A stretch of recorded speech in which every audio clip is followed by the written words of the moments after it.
What would you do if the one day you finally chose your child over your job, your boss chose to destroy your life?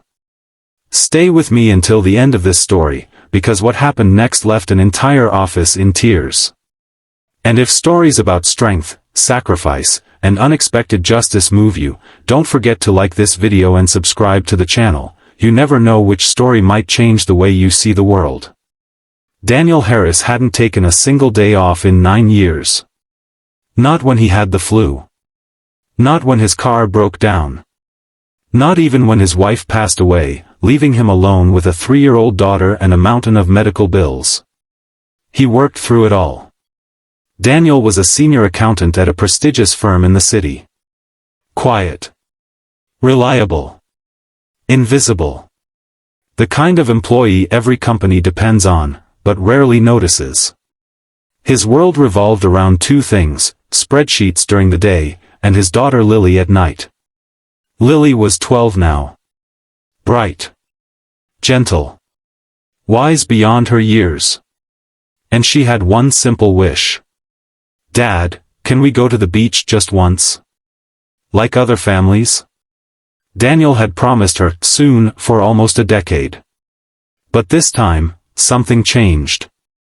Lily had won a regional art competition. First place.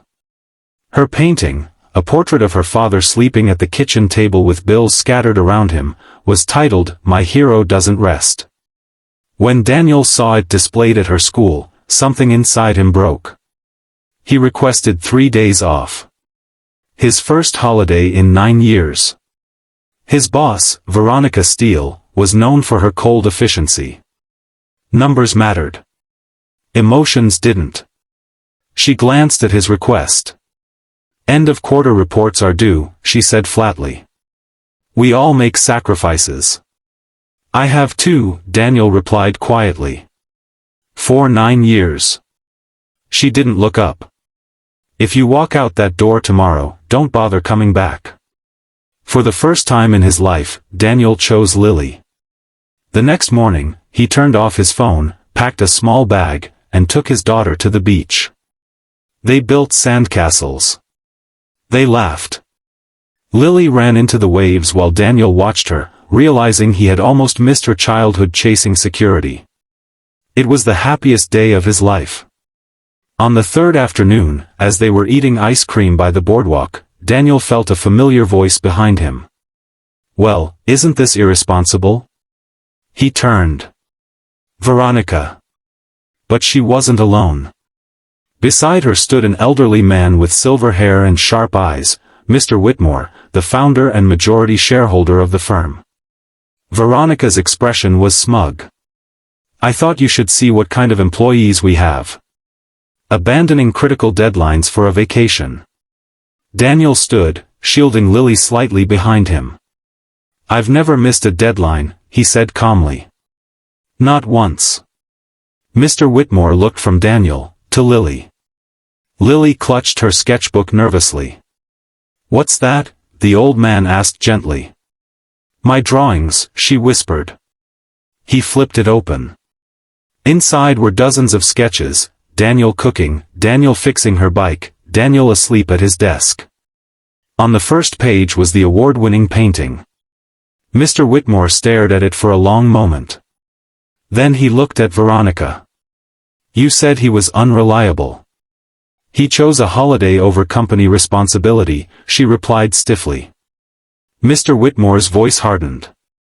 "For 9 years, this man carried workloads meant for 2 people. I know. I review performance records personally." He turned to Daniel. "You've never requested leave." Daniel shook his head. "My daughter needed me." There was silence. Then Mr. Whitmore did something no one expected. He extended his hand.